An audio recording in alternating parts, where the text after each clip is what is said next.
sore Bapak Ibu semuanya. Terima kasih buat waktu dan kesempatannya. Yang saya hormati Bapak Kepala Sekolah yang sudah memberi waktunya, dan yang saya hormati juga rekan-rekan guru SD Negeri 1 745557 yang ditunggu. Sebelum kita memulai ini, alangkah baiknya kita memulai dengan doa. Kalau bisa Ibu bisa pimpin doa. Bapak di surga yang Tuhan Yesus, dan kami bersyukur Tuhan buat kebaikan Tuhan dalam hidup kami. Sudah sampai detik ini Tuhan, kami merasakan campur tangan Tuhan dalam hidup kami. Bapak di surga, sebentar kami akan melanjutkan Tuhan aktivitas kami pada siang hari ini, di mana Tuhan percayakan buat teman kami Ibu Rosdiana, Bu Syadian, menjadi salah satu guru penggerak. Itu adalah program daripada pemerintahan kami, dan beliau juga akan melaksanakan di unit sekolah kami ini. Mari Tuhan memberkati acara kami mulai dari awal tengah hingga akhir nanti, biar kami semuanya dapat memahami tujuan daripada penjelasan daripada teman kami pada hari ini. Terima kasih Tuhan Yesus, kami tidak luput dari dosa dan kelemahan kami. Lebih dahulu Kau kuduskan agar kami menjadi sumber berkat daripada Tuhan saja. Terimalah doa kami ini Tuhan, hanya dalam nama Tuhan Yesus kami bersyukur dan berdoa. Amin.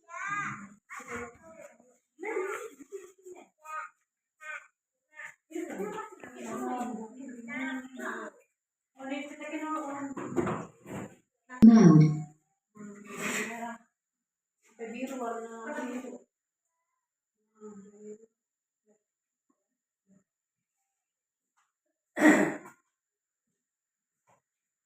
Nah, sekali lagi saya bilang terima kasih buat kesempatannya. Sebelum saya memaparkan ini, tujuan saya adalah memaparkan budaya positif yang saya dapat di guru penggerak budaya positif. Nah, sebelum ke sini saya mau terangkan apa tujuannya ya. Nah, latar belakang dibuat pemaparan ini adalah budaya positif itu merupakan wujud dari sekolah di mana guru dapat memberikan tuntunan agar siswa menemukan kemerdekaannya dalam belajar. Siswa itu membutuhkan nilai-nilai positif. Nilai-nilai positif untuk membentuk karakter pelajar pendidik. Nah, seperti yang kita ketahui sebenarnya peserta didik kita itu sudah mampu, sebenarnya sudah pintar. Istilahnya untuk memahami gadget atau memahami teknologi, sebenarnya mereka udah lebih bisa. Tetapi karakter itu sekarang yang perlu kita bina. Atau ibaratnya budaya positif itu yang harus kita terapkan ke anak-anak. Nah, tujuannya adalah menumbuhkan budaya positif di kelas dan di sekolah dengan meyakini nilai-nilai kebajikan. Universal siswa memiliki karakter pelajar Pancasila. Tolak ukurnya adalah pelaksanaan keyakinan kelas.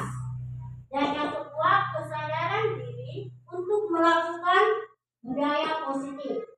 Yang ketiga adalah dukungan dan motivasi kepala sekolah, guru, siswa, dan orang tua.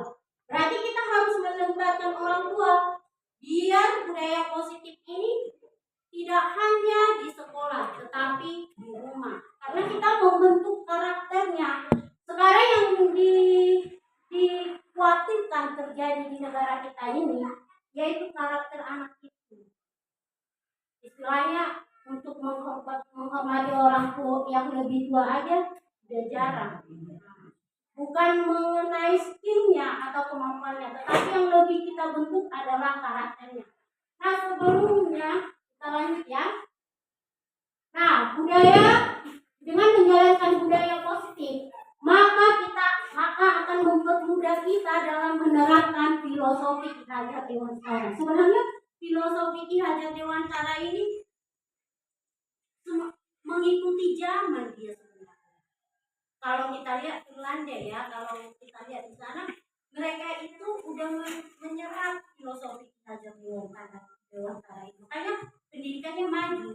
Nah, makanya digali lagi tentang filosofi Ki Dewantara ini, yaitu pendidikan yang berpihak pada murid. Bagaimana cara kita supaya kita berpihak pada murid?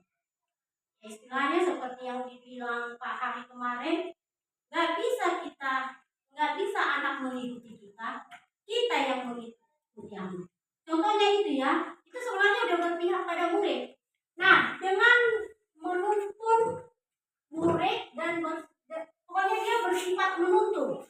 Nah, oleh karena itu, sebagai guru, di sini kita harus memahami nilai kita sebagai guru. Nilai dan peran kita sebagai guru. Ada 5 guru penggerak, diantaranya adalah berpihak pada murid. Maksudnya berpihak pada murid, kita akan menuntun murid itu dalam belajar. Yang bisa istilah memaksa, menuntun. Ibaratnya kalau kita nanam padi, yang tumbuh itu akan padi. Nggak mungkin jagung kan? Cuman prosesnya kita akan melihat. Ibaratnya kalau menanam padi itu kan ada faktor-faktor luarnya.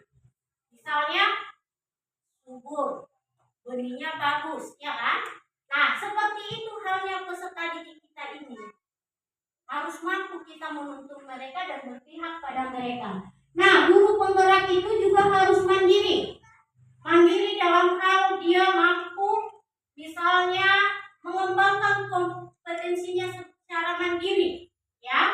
Kemudian reflektif, harus mampu menerima umpan balik dari guru-guru yang lain. Reflektif ya, diingatkan guru-guru yang lain. Misalnya dia melakukan pembelajaran, harus mampu dia dikritik oleh temannya ya. Harus mampu masuk ke dalam diri kita gitu. Nah, yang ketiga kolaboratif. Nah, bekerja sama itu penting sama kita. Ibaratnya kita berjalan bersama-sama itu akan lebih lama dibanding dengan berjalan sendiri. Kira-kira Bapak Ibu setuju nggak dengan ucapan itu? Kita akan bisa berjalan lebih lama bersama-sama dibanding berjalan sendiri. Gitu ya. Nah, kemudian inovatif. Jadi kita dituntut untuk inovatif, menemukan pembelajaran baru, media-media baru. Harus mampu inovatif, bukan berarti harus pakai fokus, harus pakai teknologi, enggak. Ibaratnya kalau memang media yang ada di sekolah kita itu yang kita manfaatkan, ya. Enggak harus begitu ya Bapak Ibu. Nah, setelah itu untuk melakukan ini semua perlu kita didukung oleh budaya positif. Lanjut ya. Nah, di sini dibilang budaya positif merupakan nilai-nilai atau keyakinan universal yang diterapkan di sekolah dalam membangun budaya positif sekolah. Dapat menyediakan lingkungan positif, aman, dan nyaman agar siswa mampu berpikir, bertindak, dan mencipta dengan merdeka, mandiri, dan bertanggung jawab. Itulah yang diharapkan dari budaya positif ini ya. Istilahnya, kadang kita kalau dibilang budaya positif memaksa, bukan. Dengan budaya positif ini berarti kita akan mewujudkan siswa yang berpikir, bertindak, mencipta dengan merdeka. Merdeka berarti dia bebas, bukan karena paksaan gitu ya. Nah, kita lanjut lagi. Nah, konsep budaya positif ini ada perubahan paradigma positif, disiplin positif, nilai-nilai kebajikan, motivasi perilaku manusia, 5 posisi kontrol guru, keyakinan kelas, dan segitiga restitusi. Menurut Bapak Ibu, udah pernah nggak dengar kata-kata ini? Yang ketujuh ini.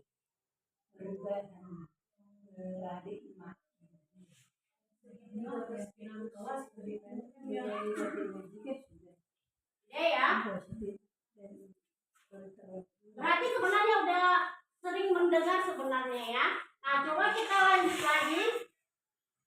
Nah, pembelajaran dengan paradigma baru. Maksudnya paradigma baru, pemikiran baru ya. Nah, di sini pembelajaran paradigma baru itu adalah pembelajaran yang dirancang dengan prinsip pembelajaran berdiferensiasi. Inilah pembelajaran yang berpihak pada murid. Nah, ini juga udah biasa ya sama kalian, apa sih? Profil pelajar Pancasila. Karena kita juga udah menganut yang namanya kurikulum merdeka ya. Nah, menurut teori kontrol si Dr. William Glasser ini, ilusi guru mengontrol murid. Murid, benar nggak kita yang mengontrol murid? Kalau menurut kalian? Ya, oke. Kemudian sebenarnya bukan kita ya. Coba kalian genggam tangan kalian begini. Coba salah satu membuka genggaman yang di sampingnya.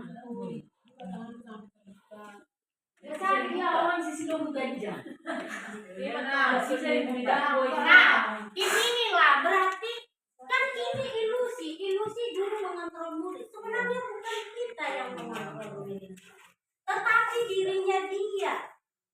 Istilahnya kalau menggenggam begini kau paksa, mau kau kritikin, mau kau apa, kalau tidak ada dari diri saya, itu nggak akan terbuka dan mungkin akan susah. Sama halnya kita ke peserta didik. Kalau kita paksa, nggak muncul dari dirinya dia, itu akan susah. Setuju nggak Bapak Ibu? Setuju ya. Nah, kemudian ilusi bahwa semua penguatan positif, efektif dan bermanfaat. Misalnya gini loh ya Bu, ini ilusi berarti nggak nyata kan? Bahwa semua penguatan positif itu bermanfaat, belum tentu. Kalau tadi si anak tidak mau menerima, walaupun kita memberikan positif, tetapi kalau kita nggak bisa membuka anak itu untuk mau, itu akan susah kan? Nah, berarti itu ilusi. Nah, kemudian ilusi bahwa kritik dan membuat orang merasa bersalah itu dapat menguatkan karakter. Itu ilusi juga. Kita nggak boleh membuat anak itu merasa bersalah. Misalnya, mana tolong. Kita buat mereka merasa bersalah. Istilahnya anak itu akan menekan psikisnya dia, psikologisnya dia. Ibaratnya kalau kita pun sudah merasa bersalah, untuk melangkah juga kita akan susah. Dan saya yakin bukan cuma anak-anak, kita juga begitu. Nah, yang keempat, ilusi bahwa kritik dan membuat orang udah ya. Kemudian yang kelima, ilusi bahwa orang dewasa memiliki hak untuk memaksa. Ibaratnya kita, itu kan ilusi, nggak benar-benar, nggak bisa ya. Nah, untuk melakukan itu kita harus mengubah paradigma kita, pemikiran kita ya. Nah, coba kita lihat ini, ubahlah bagaimana Anda melihat dunia dan bagaimana Anda berpikir tentang manusia. Maka kita akan berubah pemikiran kita yang tadi, yang selama ini kita berpikir bahwa kita mengontrol peserta didik, itu enggak. Sebenarnya yang mengontrol dirinya dia. Kita cuma menuntun seperti yang dibilang Ki Hajar Dewantara itu ya. Kita menuntun. Ibaratnya padi itu kita tanam supaya bagus. Kita semai, kita taruh pupuk gitu ya. Kita garap. Apa yang perlu kita lakukan? Sama halnya dengan murid seperti itu. Nggak bisa kita paksa dia seperti yang kita mau. Ya. Nah, di sini adalah stimulus responnya, realitas atau kebutuhan kita itu sama. Enggak ya? Anak-anak itu mempunyai kebutuhan yang berbeda. Ada yang butuh kesenangan, ada yang butuh penguasaan, ada yang butuh kesehatan, istilahnya begitu ya. Sama dengan kita guru. Misalnya kita butuh ini beda. Makanya dia bilang realitasnya kita berbeda. Ya, harus bisa kita ubah pemikiran kita begitu. Oh, kami berbeda. Menurut dia begini, menurut saya begini ya. Kemudian semua orang melihat hal yang sama. Gak bisa. Suatu masalah muncul di dalam kita, gak bisa kita menyamakan semua pemikiran kita, ya kan? Kita istilahnya Bu Leni berpandangan dari sini, Ibu Mem berpandangan dari sini. Dari sudut pandang itu juga udah berbeda. Makanya dibilang setiap orang memiliki gambaran yang berbeda ya. Kita harus merubah itu berarti kita harus bisa menerima.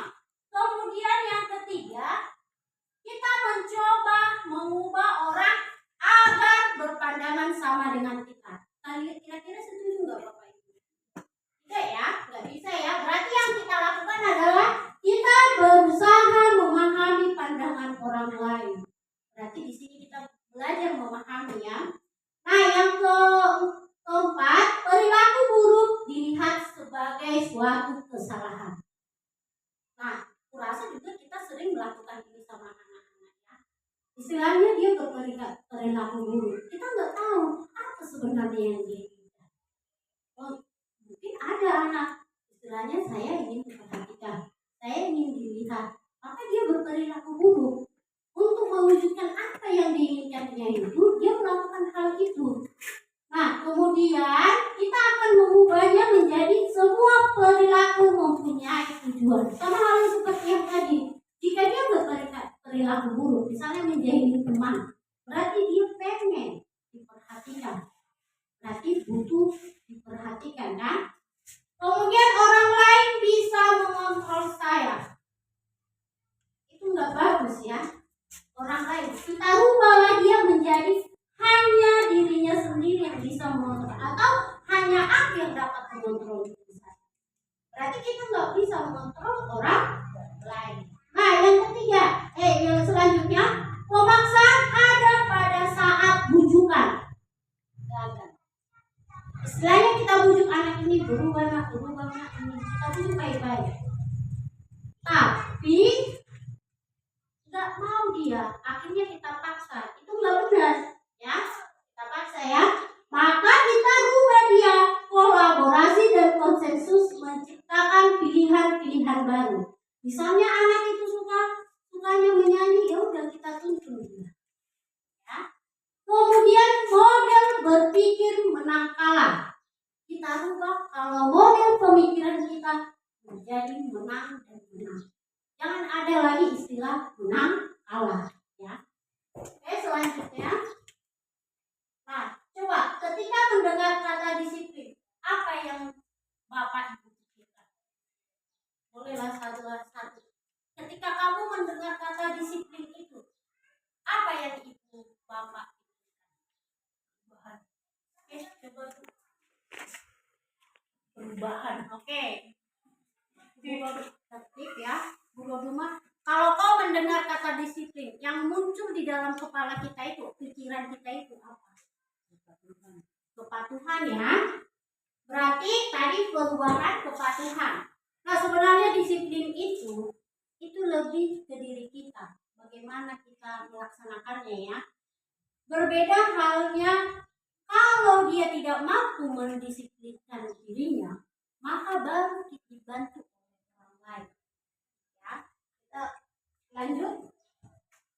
Nah, makna kata disiplin menurut Ki Hajar Dewantara adalah menciptakan siswa yang merdeka. Maka syarat utamanya harus mempunyai disiplin kuat, yaitu disiplin diri yang berasal dari motivasi internalnya. Berarti dari dirinya dulu ya. Kalau tidak mampu mendisiplinkan dirinya, baru dibantu oleh orang lain atau motivasi eksternal atau dari luar.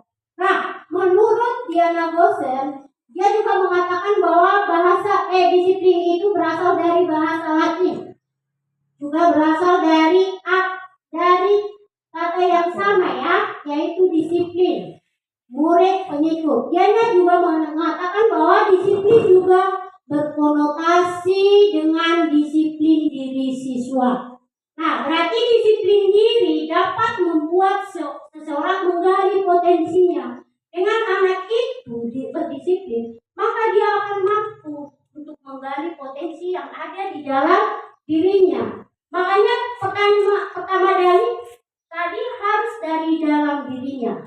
Jangan karena didisiplinkan orang. Kalau kita kan biasanya anak-anak itu masih memaksa, istilahnya kayak tadi ya, pemaksaan untuk disiplin. Untuk ini kita rubah coba, harus dari dirinya dia disiplinnya. Nah, kita lihat nilai-nilai kebajikan. Nah, di sini nilai-nilai kebajikan adalah nilai-nilai yang disepakati bersama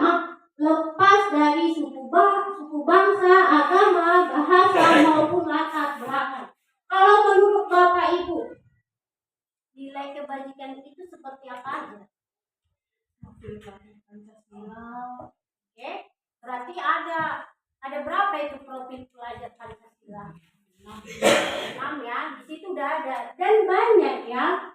Misalnya bergotong royong, masih banyak ya, bertanggung jawab, tata krama. Sebenarnya itu juga nilai-nilai kebajikan ya, nilai-nilai kebajikan yang kita anggap baik, yang dianggap oleh banyak orang baik ya, secara universal ya. Nah kemudian, disiplin tadi itu dipengaruhi oleh kebutuhan dasar manusia. Yang tadi saya bilang bahwa kebutuhan kita itu berbeda-beda. Ada kebutuhan kita yang membuat kita disiplin. Coba kita perhatikan kebutuhan dasar pada manusia itu.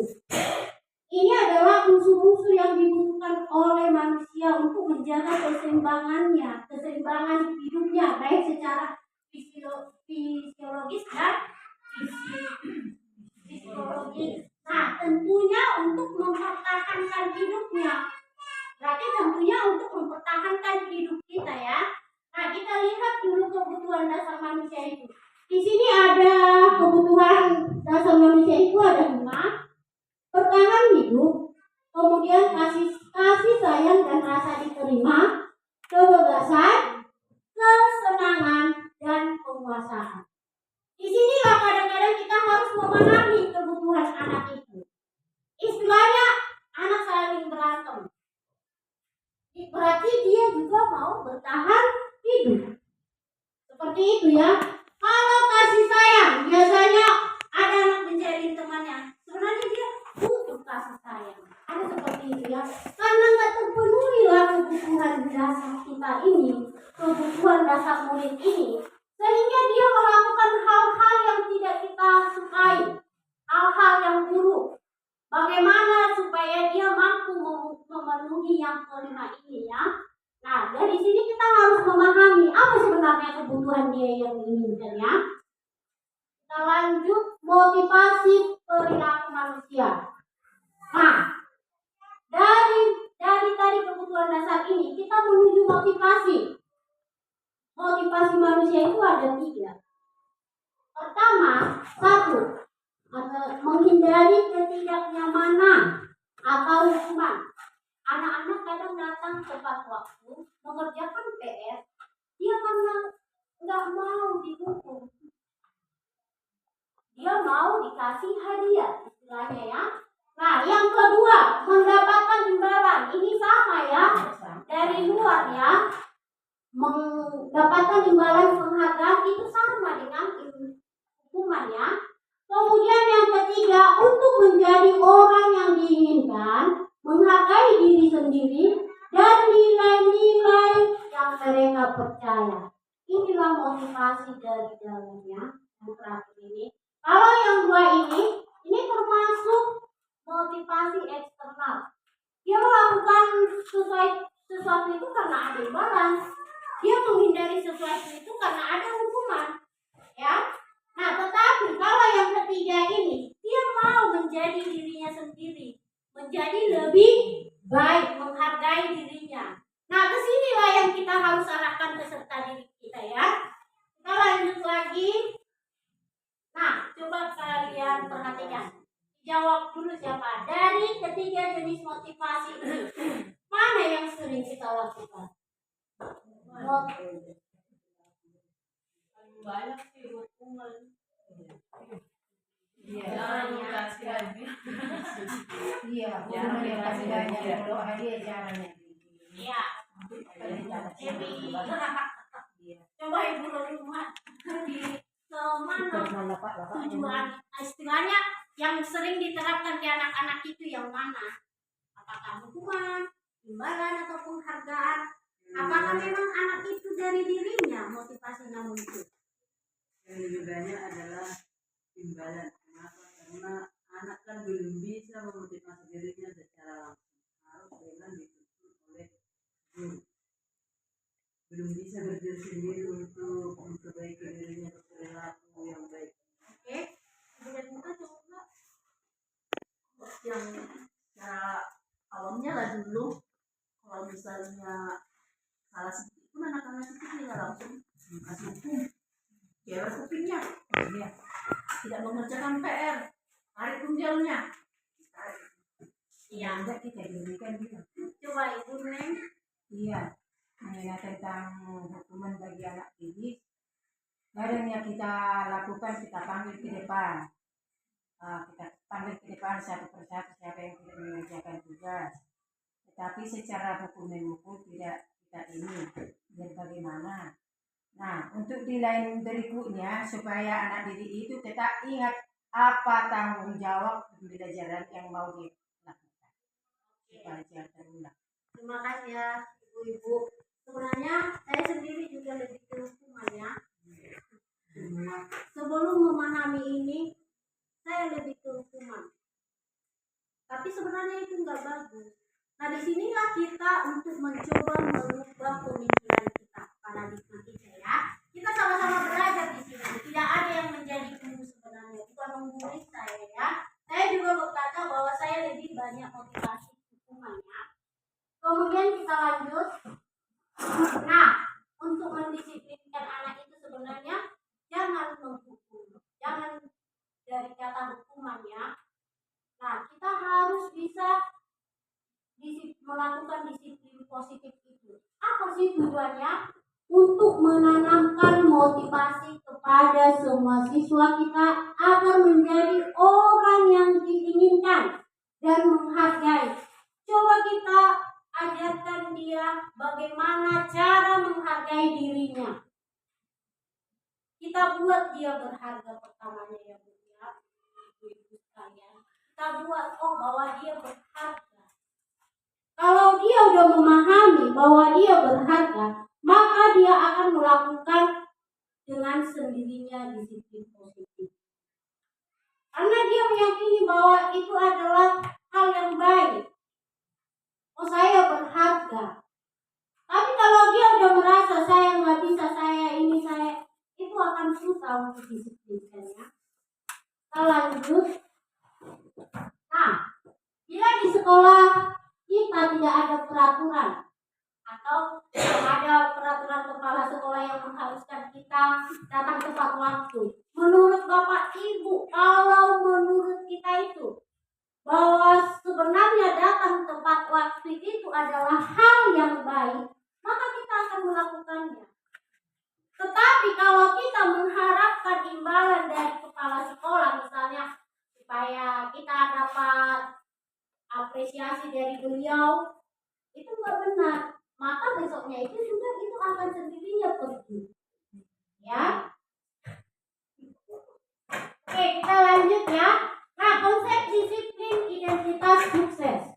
Jika kita ada konsekuensinya, mana lebih baik konsekuensi dari restitusi? Coba Bapak Ibu, udah pernah dengar restitusi kan sebelumnya? Nah, kalau menurut Bapak Ibu, mana yang lebih baik ini kita gunakan? Konsekuensi atau restitusi? Restitusi. Nah, penjelasannya bagaimana ya Bapak Ibu? Karena ya itu dia melihat harus bertanggung jawab apa yang dia perbuat.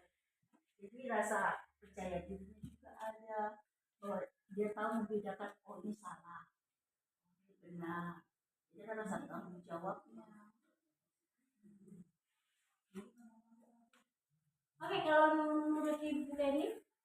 Menurut saya lebih baik memang sama seperti Bu Renita, restitusi, karena di sana kita menemukan nih permasalahan si anak itu apa sebenarnya gitu. Jadi kita lebih memotivasi anak, istilahnya mengatakan anak gitu lebih percaya diri gitu. Bagaimana sih sikap dia, menurut dia mungkin kelakuannya ataupun tingkahnya gitu biasa gitu, tapi kan secara umum bersimpangan gitu kan. Jadi untuk itu perlu ada Coba Ibu Mari. Makasih ya Bu Len. Coba Ibu Mari. Nomor telepon.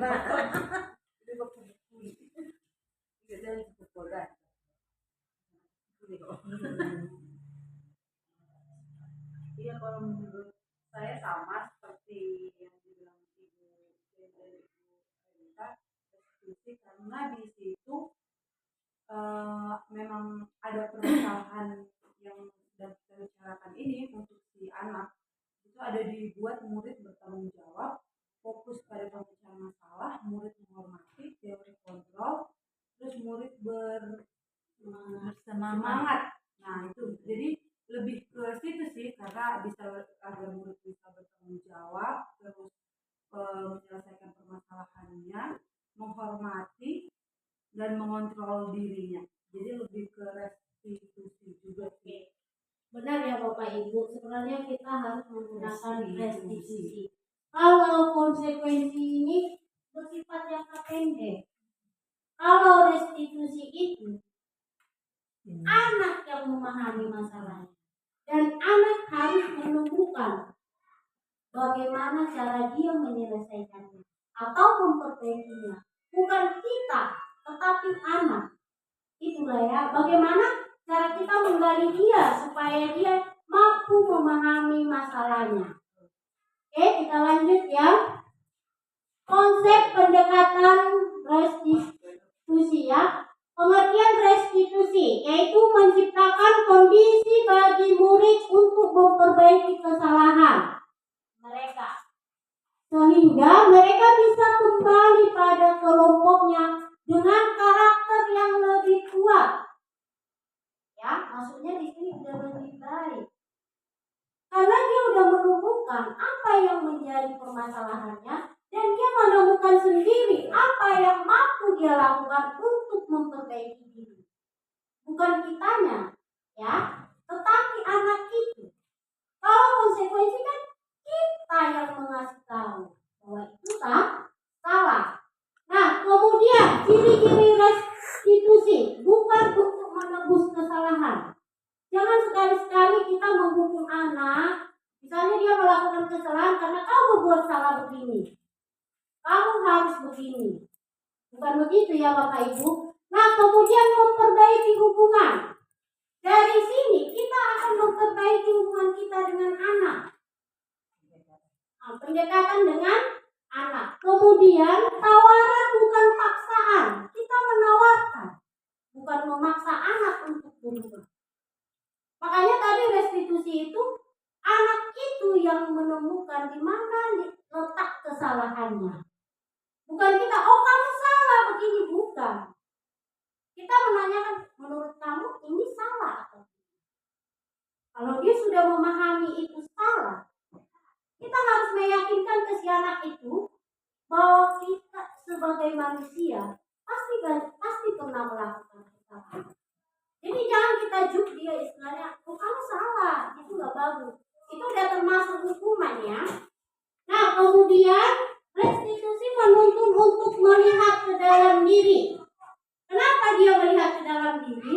Karena tadi awalnya dia yang menemukan dan dia yang memecahkan. Dia juga yang memperbaiki.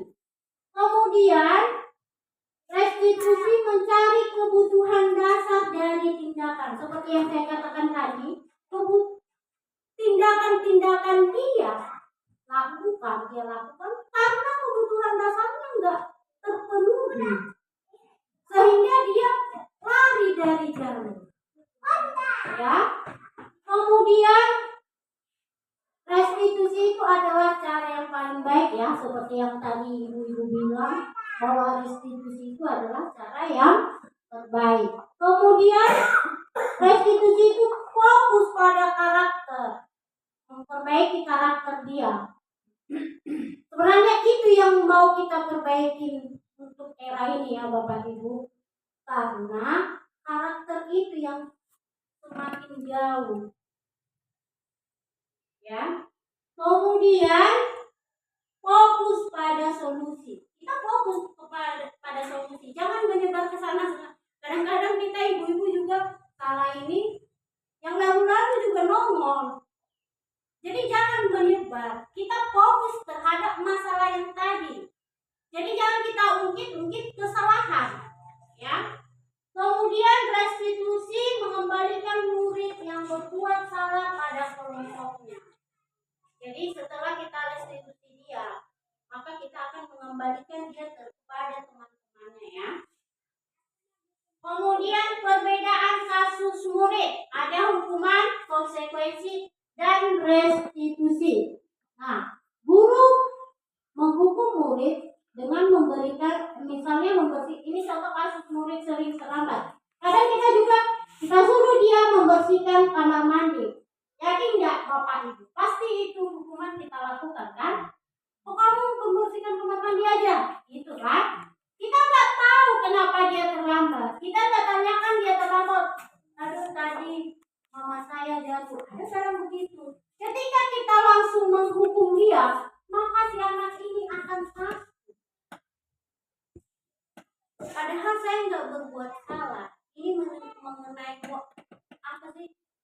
Keadaan yang tidak mendukungnya. Kemudian bisa aja yang terjadi itu guru marah, murid takut. Ya. Yang kedua konsekuensi. Istilahnya kita menyepakati kesepakatan pertamanya.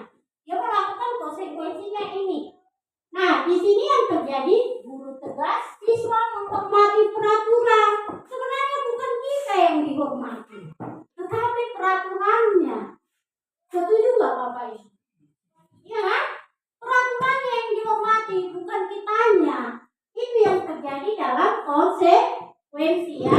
Kemudian restitusi. Nah, disinilah kita restitusi. Kita menanyakan keyakinan kelasnya, membantu siswa menyelesaikan masalahnya. Bukan kita yang menyelesaikan. Kan tadi pertamanya juga menurut diajar Dewantara, kita cuma menuntun. Ya, menuntun anak itu. Anak itu yang menemukan penyelesaian masalahnya ya.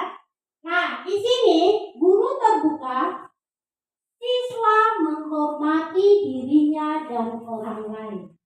Kalau kita sudah bisa menciptakan anak yang seperti ini, maka kita yakin bahwa peserta didik kita itu akan mampu menghargai dirinya dan orang lain. Maka karakter-karakternya akan terbentuk dengan sendirinya. Ya, kita lanjut. Coba kita lihat ini mengenai konsekuensi hukuman dan restitusi. Kalau menurut kalian, ini hukuman dan penghargaan. Siapa yang bisa membedakan mana hukuman, mana konsekuensi? Yang pertama ini termasuk apa ini kira-kira? Hukuman. Benar ya, hukuman. Kemudian yang kedua, menarik mengelilingi lapangan basket 2 kali karena hukuman ya. Membersihkan coretan yang dibuat di meja tulis. Oh, konsekuensi. Kemudian murid diminta push up 15 kali. Hukuman ya. Menggantikan kertas tugas teman karena dicoret.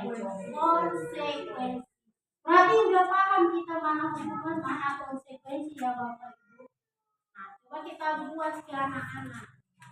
Ada hukuman, ada konsekuensi. Kalau bisa kita konsekuensi ini kan ibaratnya kita udah sepakati pertamanya. Sebenarnya kau tidak mengerjakan PR, maka konsekuensi lu menulis 10 kali lipat begitu ya. Itu termasuk konsekuensi karena udah kita sepakati. Tapi kalau hukuman itu karena tidak dikerjakan, tidak ada pemberitahuan atau kesepakatan, langsung dikasih hukuman, misalnya dipukul dalam bentuk fisik, bisa juga ya, misalnya juga bisa ya. Nah, kita lanjut.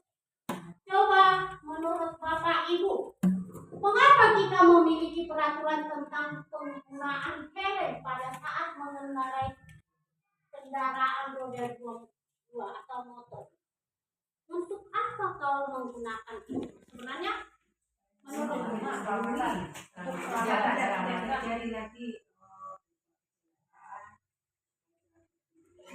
ya, berarti itu lebih keselamatan ya.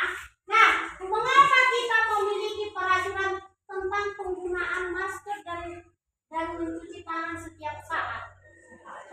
Lebih kesehatannya, berarti kita sudah meyakini bahwa kita melaksanakan ini untuk keselamatan kita, untuk kesehatan kita. Tetapi kalau misalnya dia meyakini itu misalnya karena peraturan polisi lalu bilang gitu? Karena dia nggak punya dari dirinya, tetapi peraturan lalu lintas yang memaksa. Sama halnya dengan yang kedua, kalau kita menggunakan masker karena peraturan kesehatan, itu nggak akan kita lakukan. Mungkin sekarang kita pakai, sebentar kita lepas, karena kita nggak meyakini dari diri kita. Paham kan Bapak Ibu?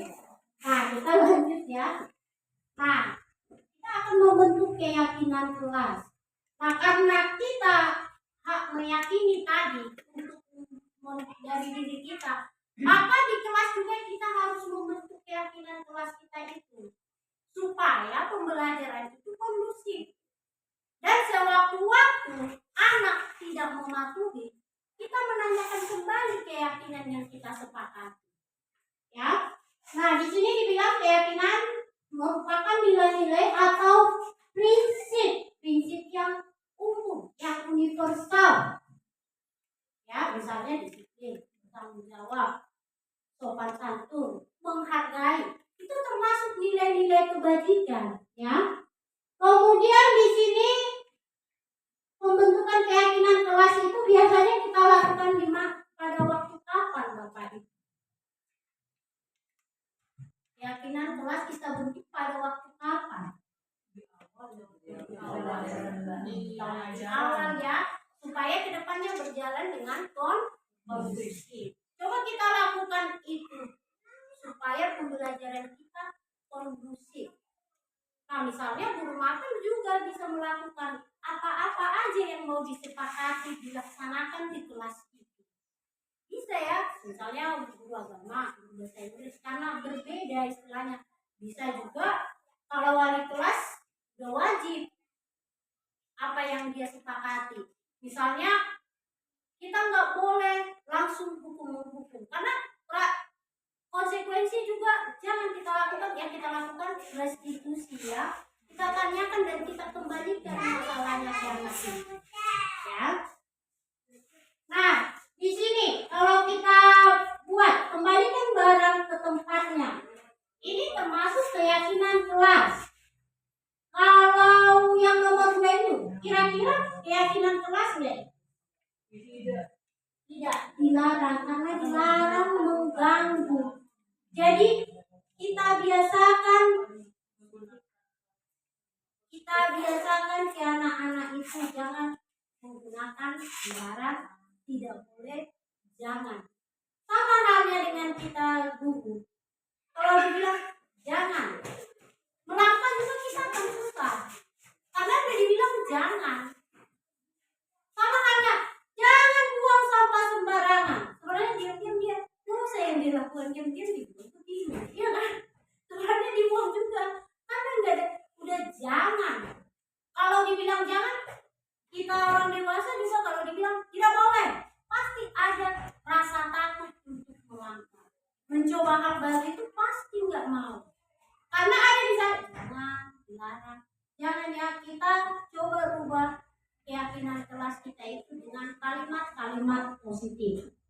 Jadi istilah dilarang, tidak boleh, jangan, nggak ada lagi kata-kata begitu. Berarti yang kedua ini hargai temanmu. Jangan dilarang lagi ya. Kalau mengganggu berarti dia nggak menghargai kan. Nah, kemudian yang ketiga, hadir di sekolah sebelum pembelajaran dimulai. Menurut kalian ini bagus nggak? Bagus. Kemudian dilarang melakukan kekerasan. Tidak bagus kan? Berarti kita menggunakan apa ini? Lebih tengahnya saling menghormati ya. Dilarang menggunakan narkoba. Berarti jagalah kesehatan. Bergantian atau menunggu giliran, antri lain ya. Sebenarnya udah lebih ke positif ya. Kemudian dilarang merokok. Sebenarnya bisa ya, merokok merusak kesehatan, bisa juga ya. Tapi ini kalau di kelas kita belum lah ya. Mungkin anak SMP atau SMA ya. Kemudian gunakan masker, positif ya. Berjalan di atas di kelas dan koridor ya. Jangan positif juga ya. Nah, kalau kita lihat tadi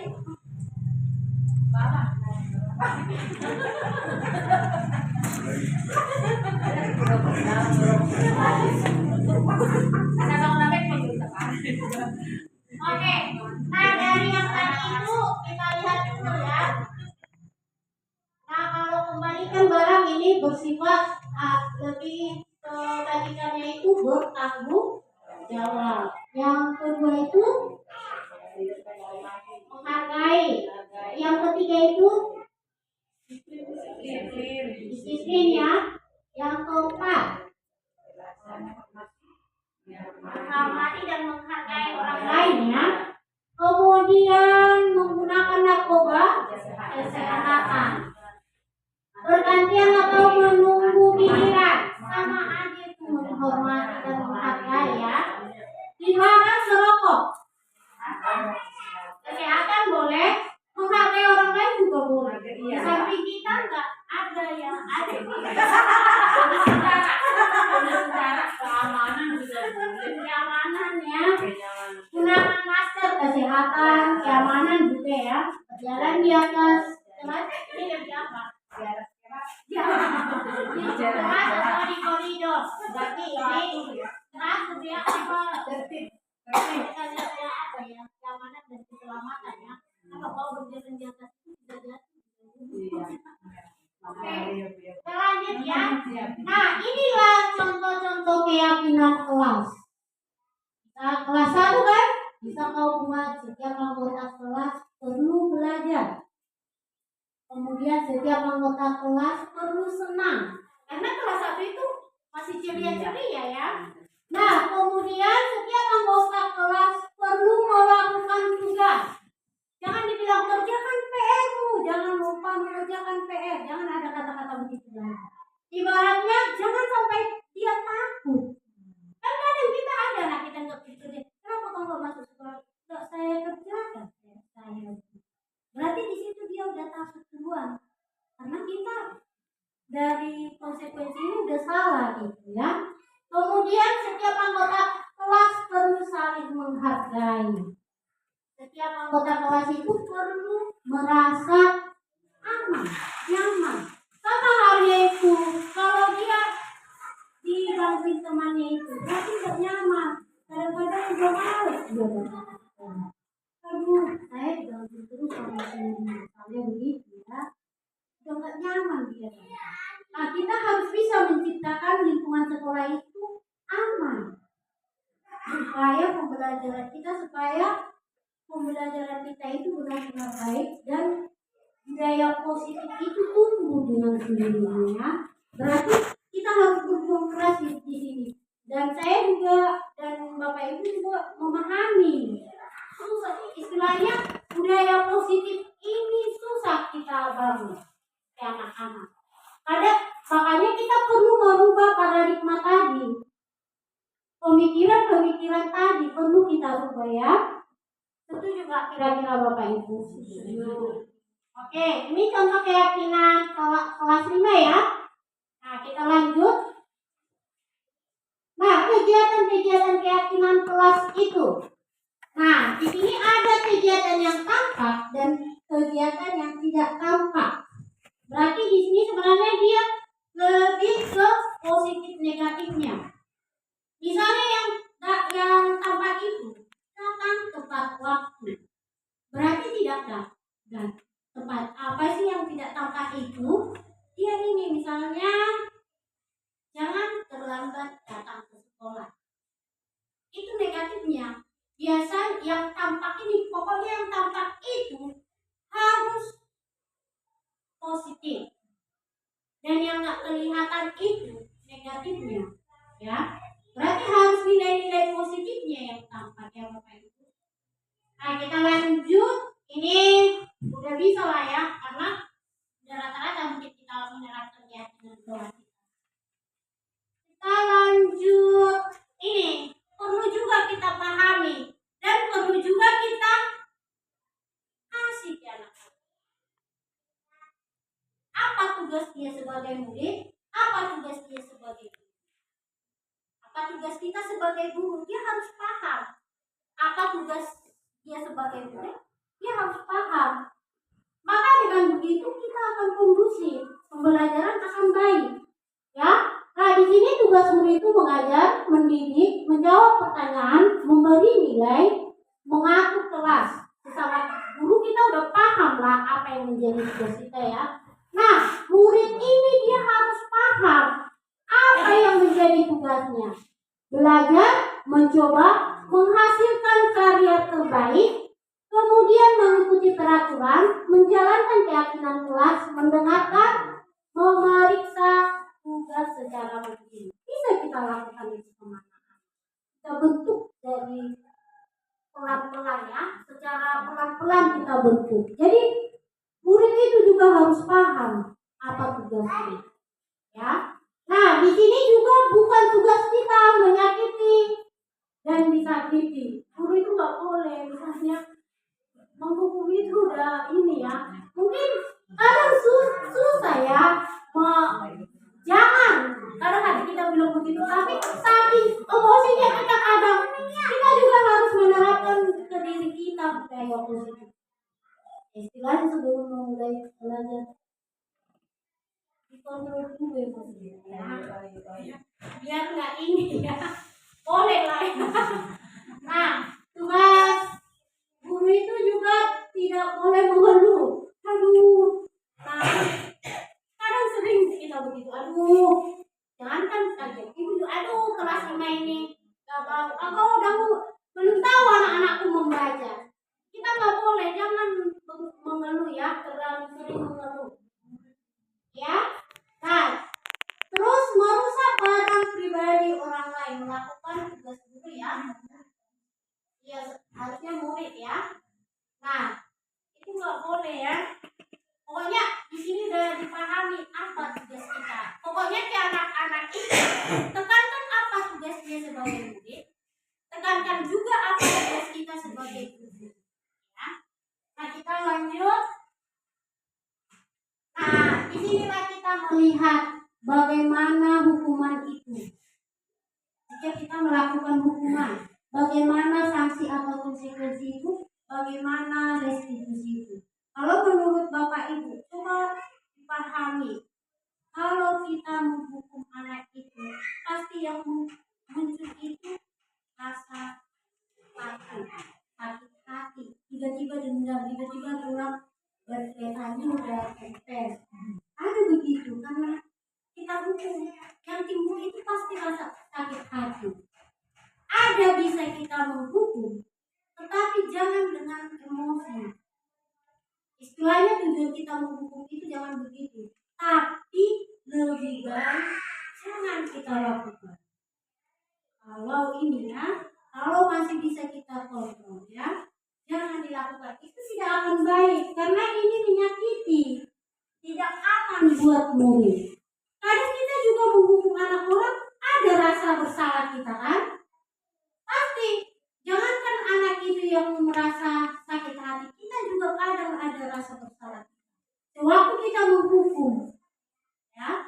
Nah di sini juga mungkin dia akan pasif agresifnya meningkat. Bisa jadi dia jadi pendiam, bisa jadi brutal. Itu yang dampak dari menghukum itu. Biar lebih kita pahami ya. Kemudian sistemnya tidak akan berjalan bila murid tidak takut. Misalnya udah kita pukul, besoknya diulangi lagi, besoknya lagi, karena dia nggak ada rasa takut, kebal dia, mungkin biasa dia. Kemudian berlaku hanya pada sebuah institusi dan tidak berlanjut dalam kehidupan nyata. Bisa aja dia nurut di sekolah kita ini, tapi setelah keluar dari lingkungan sekolah kita ini, terkenal bajunya di sana. Yakin nggak itu Bapak Ibu? Berarti hukuman ini nggak baik. Nah coba kita lihat konsekuensi. Nih sesuatu harus terjadi. Ibaratnya kita membuat konsekuensi itu pas kita udah meyakini bahwa itu akan terjadi kan. Kemudian tidak nyaman untuk murid.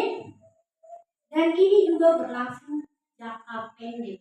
Ya, di sini udah ada, kemudian penguatannya juga ada. Penguatannya itu hanya berlaku jangka pendek, nggak kuat dia. Artinya nggak kuat. Tetapi kalau kita melakukan restitusi, karena tadi saya bilang restitusi ini adalah membuat murid mengenali dirinya, atau istilahnya dia memahami apa masalahnya. Dia memahami apa yang akan dia lakukan untuk memperbaikinya. Bukan kita yang mengarahkan dia memperbaiki, tetapi dari dirinya dia yang keluar. Kita lakukanlah dengan restitusi. Paham semua Bapak Ibu?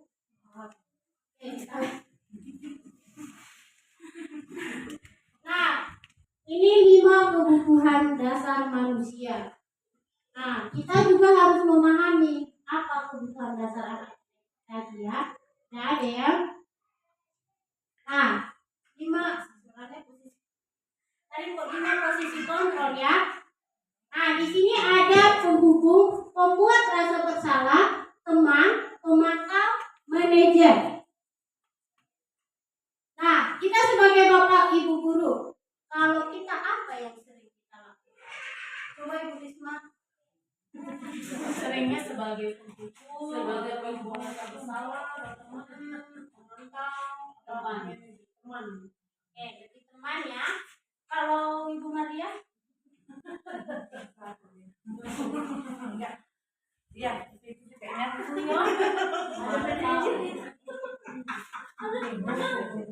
Kalau Ibu Raduna?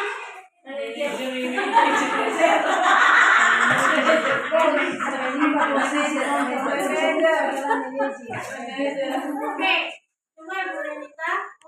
pemantau. Ibu Neng, manajer. Dengan coba dengan membuat rasa bersalah. Kalau yang saya alami atau yang saya praktekkan sebelum memahami yang kelima ini, yang sering saya lakukan itu lebih ke penghukum dan pemakal. Ya, penghukum dan pemakal. Nah, di sini kita harus memahami penghukum itu seperti apa. Kita berteriak aja, kau itu salah, gitu kan? Itu udah menghukum.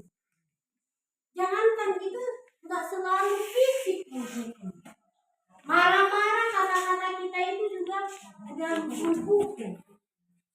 Nah, ini akan muncul rasa sakit hati, dendam. Kadang kita ngatain anak itu juga menghukum. Terlalu bodoh kamu, foto naiko, itu kan udah menghukum. Sebenarnya itu udah menghukum. Nah, itu nggak boleh, harus kita hindari, ya.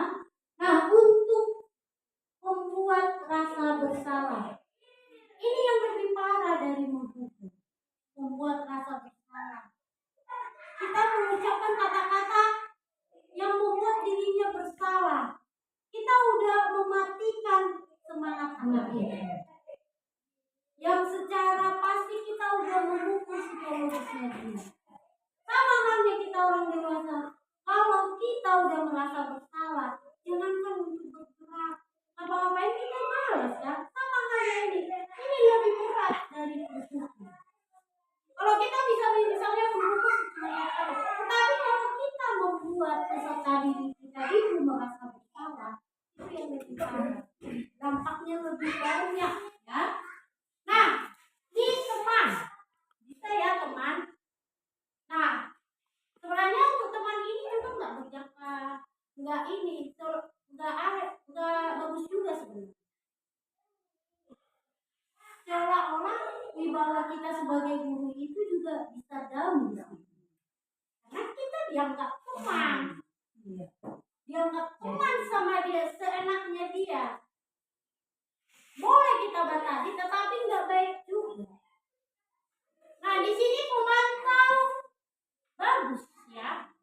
Dan ini kita udah memantau, istilahnya udah baik ya. Tapi tidak menumbuhkan budaya positif, nggak dari dalam dirinya. Karena kita memantau. Kalau dia salah, ke sini, gitu kan? Kalau dia belok sana salah, ke sini lagi. Kan kita nggak selamanya bisa memantau. Kalau dia keluar dari sini, nggak tentu kan kita pantau dia udah di rumahnya, ya kan? Udah di rumahnya. Nah di sini kita manajer, yang bagus itu manajer. Nah di sini kita menumbuhkan rasa menghargai dirinya. Di sinilah karakternya bisa kuat, ya. Misalnya kita menanyakan ke anak itu bagaimana apakah dia berbuat salah atau tidak. Kalau menurutnya dia salah, baru kita jelaskan. Benar, semua orang itu pernah berbuat salah. Tetapi bagaimana kamu supaya tidak salah? Ke anak itu yang kita tanyakan, supaya dia menggali dari dalam dirinya bagaimana cara dia memperbaiki dirinya. Nah, kita lanjut lagi. 5 penerapan contoh penerapan 5 posisi kontrol. Misalnya penghukum, patuhi aturan kelas lalu berdiri di depan kelas. Kalau kita tidak mengerjakan PR ya, apa peraturan kita? Berdiri di depan kelas. Itu udah menghukum. Dari kata-katanya juga kelihatan. Berdiri di depan kelas. Itu udah menghukum. Kemudian memantau. Kamu sudah, biasanya kita kan anak itu sudah melanggar. Apa konsekuensinya? Itu memantau. Nanti kamu tidak usah istirahat. Ibu akan lihat kamu mengerjakan PR-nya. Itu memantau. Bukan dari dirinya, kan kita pantau terus istilahnya kan. Kemudian teman, ayo lagi kerjakan PR-nya. Buat ibu bangga. Kali ini gak apa-apa kamu salah. Itu kan besok teman punya dia, besok juga gak apa-apa aku salah. Ada pemikiran begitu kan. Kemudian rasa bersalah. Beberapa kali ibu memberitahu kamu, ibu kecewa sama kamu. Dia merasakan, aku gak benar ini. Aku berarti gak apa-apa, gak bisa. Ada rasa bersalah muncul dalam dirinya. Kemudian manajer, apa kamu tahu kesalahanmu? Kira-kira bagaimana kamu memperbaiki kesalahan? Semuanya kita letakkan ke anak. Jadi istilahnya kita menuntun dia. Paham Bapak Ibu? Kita lanjut. Nah, untuk melakukan manajer ini kita lakukanlah segitiga restitusi. Di sini segitiga restitusi itu adalah proses menciptakan kondisi bagi murid untuk memperbaiki kesalahannya sehingga karakter mereka lebih kuat ketika kembali pada kelompoknya. Nah, restitusi ini memberikan kesempatan kepada murid untuk disiplin positif. Nah, memulihkan diri dari kesalahan sehingga memiliki tujuan yang jelas. Jadi mereka memahami kesalahannya. Mereka tahu apa tujuannya.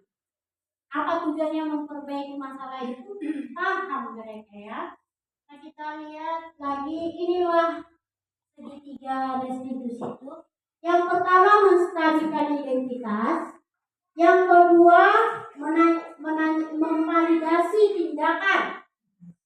Memvalidasi tindakan yang salah. Yang ketiga menanyakan keyakinan kelas. Makanya pertama kita buat keyakinan kelas. Supaya kita bisa keyakinan mana yang hilang. Nah di sini kita bisa aja setiap di menstabilkan identitas itu bisa kita menggunakan kata-kata setiap orang pasti pernah melakukan kesalahan. Ibu juga. Sekarang tujuan kita apa yang kau lakukan supaya kau mampu memperbaiki kesalahanmu. Begitu ya. Kamu bukan satu-satunya yang pernah melakukan ini, bisa ya. Kemudian kedua ini, kamu tentu punya alasan. Setiap anak itu pasti punya alasan. Misalnya ada alasan dia. Misalnya mungkin dia kurang perhatian di rumah.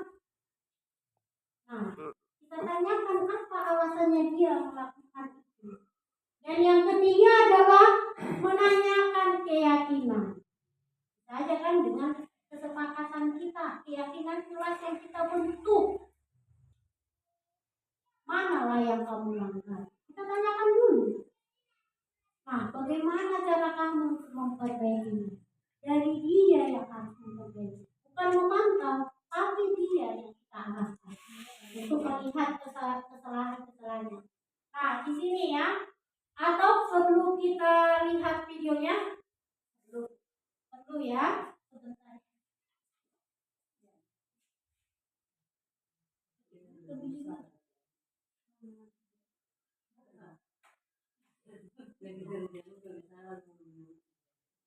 Hah? Nanti ada buku itu. Hah? Bapak ngantuk. Nanti kamu ngomong.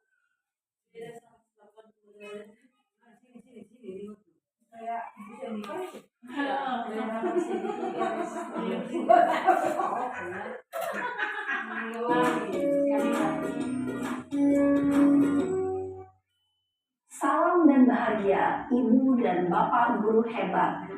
Pada video kali ini kita akan membahas tentang salah satu program disiplin positif yang diterapkan di lingkungan sekolah yang dikenal dengan nama restitusi.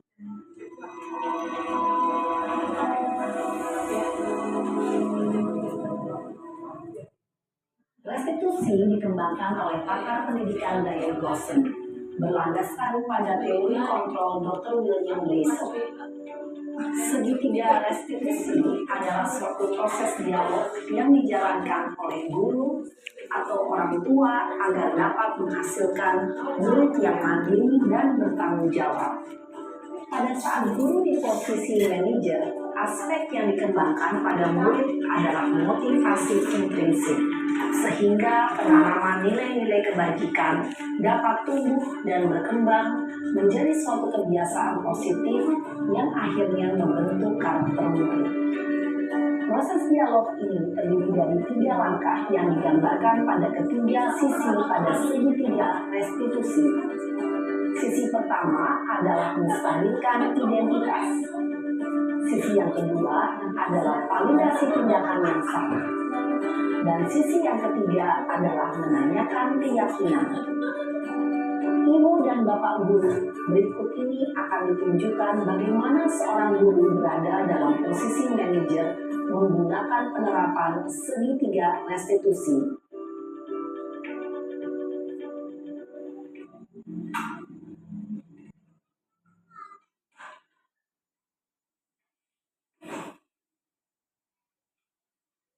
Siang Sarah, Siang Pak, sudah lama nggak ketemu Sarah. Kenapa hari ini ada di sini? kesel Pak, kesel banget. Masa aku dikatain tukang fitnah Pak? Ya aku marah lah.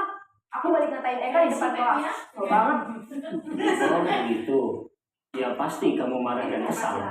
Bapak juga akan marah apabila ada yang menuduh Bapak seperti itu. Kemudian pada saat itu kamu mau melakukan apa? Ya saya langsung ngatain Eka lah Pak. Kesel banget. Saya bentak-bentak dia depan teman-teman lain. Oh begitu. Pasti kamu melakukan seperti itu karena suatu alasan tertentu bukan? Iyalah, maksud saya diam saja Pak. Ya saya bela diri lah. Maksud saya dituduh tukang fitnah. Ya wajar lah. Mempertahankan harga diri itu sesuatu yang penting buat kamu. Untung kamu tidak bertindak lebih gegabah lagi. Hanya membentak-bentak. Iya Pak. Untung saya masih bersabar dan hanya membentak saja. Sudah gemes padahal. Saya pasti bela diri lah. Ya pasti ya. Tapi kamu memilih untuk tetap bertahan dan bersabar. Kamu memilih untuk tidak berbuat lebih parah lagi bukan? Iya. Nah, sekarang coba kita lihat lagi. Tindakan kamu yang bentak-bentak Eka di kelas. Tindakan kamu itu kira-kira sesuai dengan keyakinan kelas atau prinsip kamu tidak? Enggak lah Pak. Capek Pak jadi pemarah. Jadi keyakinan atau prinsip mana yang kurang sesuai dengan keinginan kamu? Ya, saya sebenarnya sangat menghargai orang lain. Mungkin saat itu saya menjadi emosi. Jadi tidak menunjukkan sikap itu. Kamu meyakini tidak? Menghargai orang lain itu penting buat kamu. Yakinlah Pak. Iya, setuju. Kita harus saling menghargai. Namun, ada juga keyakinan yang kita sepakati arti yang perlu kita jalankan apabila kita sedang marah, bukan? Ya, saya bisa lebih proaktif, mulai dengan diri sendiri. Saya bisa jadi lebih bersabar, mengambil waktu jeda untuk berpikir mau apa selanjutnya. Kira-kira kamu bersedia memperbaiki masalah ini tidak? Bersedia, Pak. Kalau kamu memperbaiki masalah ini, kamu akan menjadi orang seperti apa? Saya akan menjadi orang yang bertanggung jawab kali ya, Pak. Dan senantiasa proaktif. Iya, menurut kamu bagaimana rasanya menjadi orang seperti itu? Ya nyaman lah, bangga bisa bersabar dan menahan diri. Baiklah kalau begitu. Yuk kita pikirkan bagaimana memperbaiki masalah ini.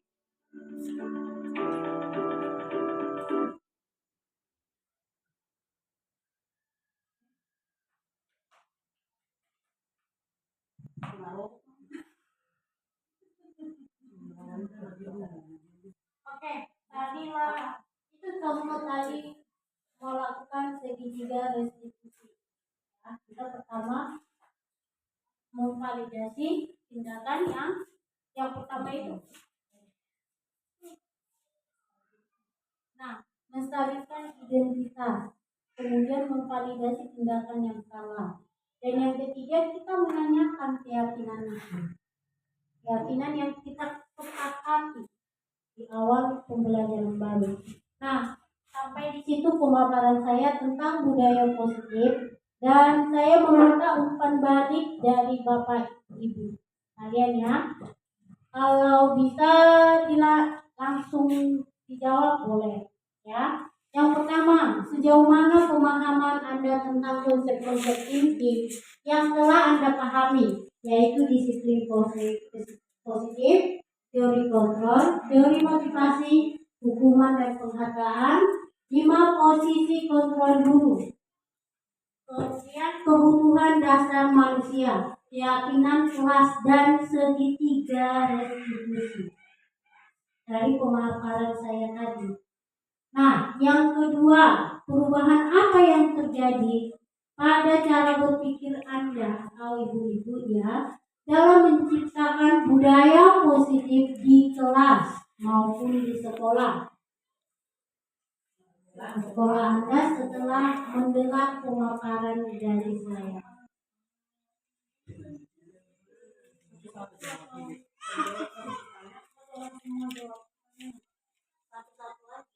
Langsung aja ya. Yang mau jawab, yang maksudnya langsung jawab pertanyaan. Iya, 2 pertanyaannya aja ya.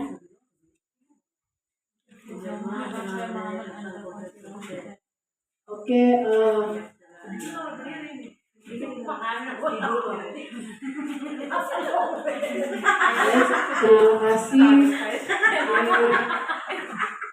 terima kasih untuk Ibu Ros atas pemaparannya yang sangat luar biasa untuk perubahan budaya positif di sekolah kita dan juga di kelas kita masing-masing ya. Jadi dari pemaparan yang Ibu sampaikan mungkin reflektif dari saya untuk menjawab pertanyaan nomor 1, pemahaman saya tentang disiplin positif.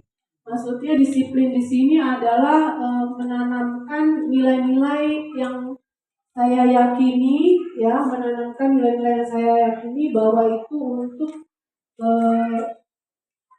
jangka panjang diri saya gitu ya.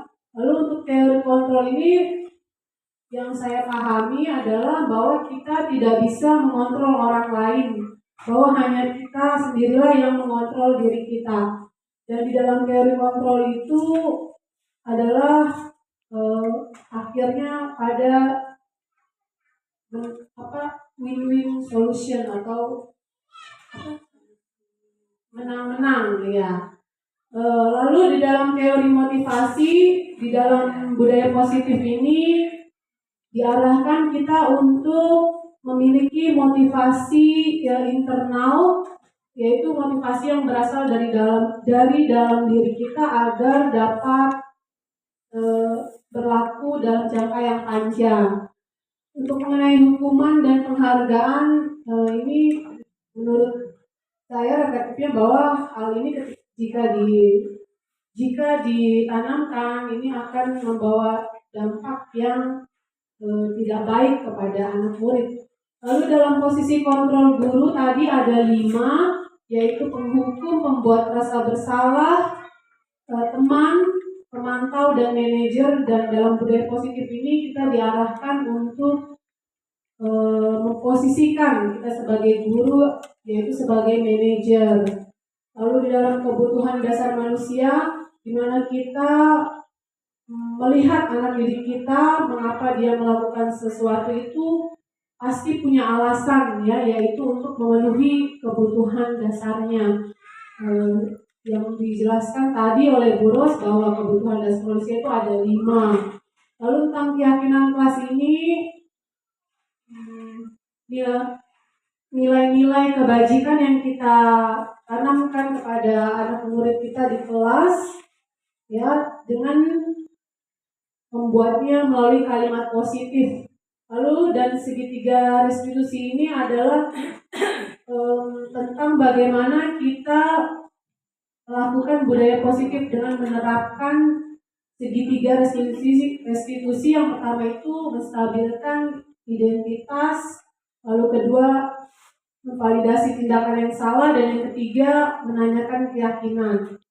Nah, adakah hal-hal yang menarik? Kalau bagi saya hal yang menariknya itu adalah ternyata posisi kontrol guru saya itu yang saya terapkan di kelas atau di sekolah itu ternyata belum baik gitu ya. Ternyata yang baik itu adalah posisi manajer gitu. Dan adakah hal-hal yang di luar dugaan? Yang di luar dugaan, ternyata saya baru tahu ya bahwa ketika kita memberikan penghargaan kepada anak itu ternyata itu kurang bagus juga gitu, atau itu hanya untuk jangka pendek gitu. Jadi anak merasa melakukan sesuatu itu kalau ada imbalan aja atau hadiah gitu ya. Lalu yang kedua, perubahan apa yang terjadi pada cara berpikir saya dalam menciptakan kelas. Setelah mendengar paparan ini, saya akan membuat keyakinan kelas terlebih dahulu ya di kelas saya untuk sama-sama disepakati dengan anak murid. Lalu ketika sudah terjadi keyakinan kelas itu, maka saya akan bisa menciptakan budaya positif dengan berjalannya waktu, dengan menerapkan segitiga restitusi tersebut. Itu saja dari saya, terima kasih. Dari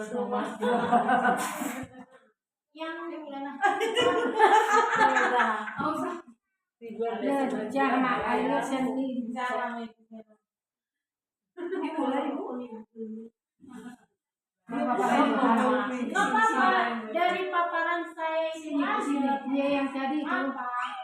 dari paparan yang saya buat aja seperti ini. Ya, saya Madama ya. Terima kasih Bu buat pemaparannya buat sore hari ini, cukup bagus.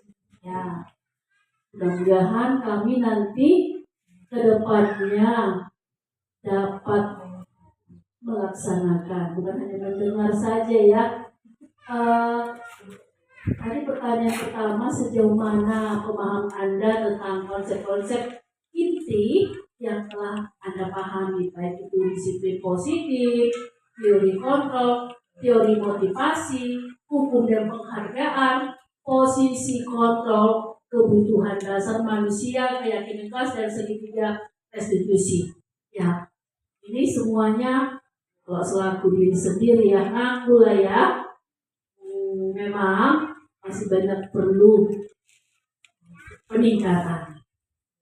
Ya, dibenahi. Semoga apa yang tadi Ibu terangkan pada kami, baik yang tadi semuanya di disiplin positif sampai segitiga restitusi itu, yang kami dapat terapkan.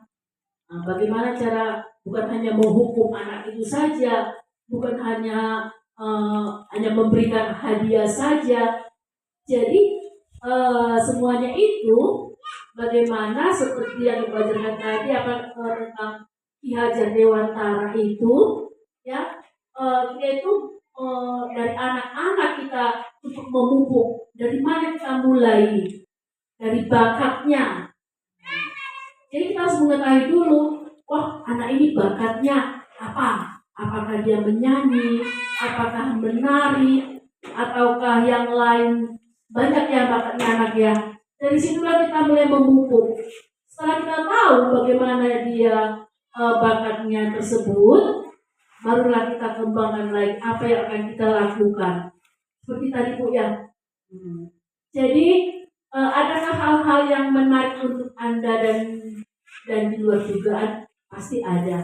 Hal yang menariknya, saya udah pasti kalau mengajar nggak ya langsung menghukum, ya, tetapi memberikan anak itu meyakinkan bahwa dia pasti bisa, ya, dia pasti bisa. Kenapa? Kita harus berprinsip supaya bilang sama anak-anak, kenapa yang lainnya bisa, kamu nggak bisa? Nah, kenapa yang lainnya bisa, kamu pasti bisa. Harus begitu. Jadi untuk ini ya di luar dugaan memang saya tidak tadi disiplin positif. Ya ini ada yang tidak sinyal gitu kan. Berarti kitanya sekarang yang masih kurang,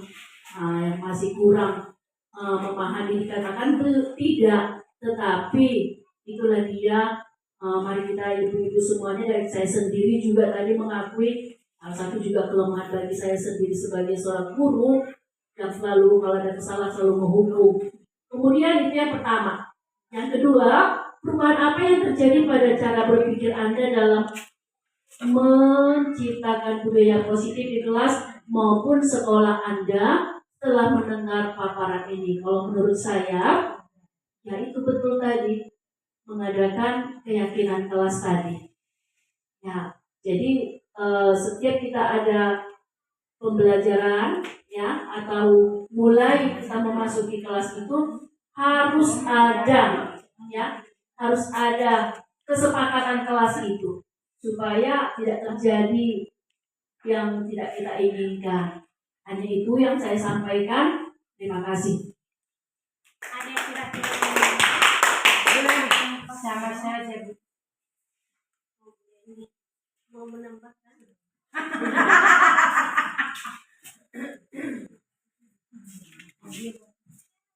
Saya bilang Oke, terima kasih Bapak Ibu sekalian karena Bapak telah dengan demikianlah pemaparan saya tentang budaya positif. Semoga kedepannya kita mampu melakukannya. Ibaratnya kita mendisiplinkan diri kita dulu, baru kita mampu mendisiplinkan diri. Ada pepatah mengatakan, jadi dalam diri kita dulu.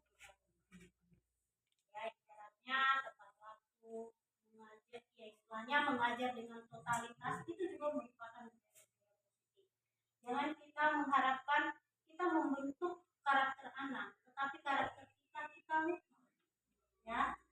Nah, sekali lagi saya ucapkan terima kasih untuk waktu yang sangat berharga ini. Aturannya kalian tidur siang, jadi nggak tidur siang sebenarnya demi kita ya. Nah, sekali lagi saya ucapkan banyak terima kasih karena sudah mau meluangkan waktunya untuk pembuatan tugas nyata saya di dalam calon penggerak. Saya mengharapkan dukungan dari kalian, berharap dan sangat-sangat berharap karena kita di dalam institusi ini atau sekolah ini kita harus kolaborasi bersama supaya kita dapat memajukan istilahnya gaya sekolah kita ini, istilahnya kita mampu mengangkat nama sekolah kita ini. Nah, di akhir kata kita tutup dengan dua ya. Kalau bisa Ibu Deni lah ya.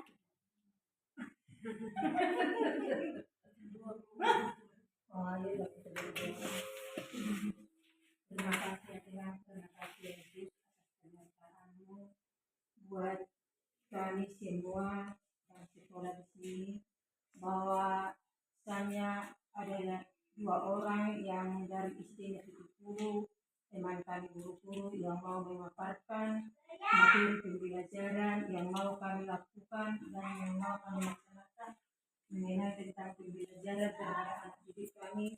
Semoga untuk nantinya ke depannya bisa kami pahami dan bisa kami laksanakan sesuai dengan peraturan pemerintah tentang guru pembina merdeka.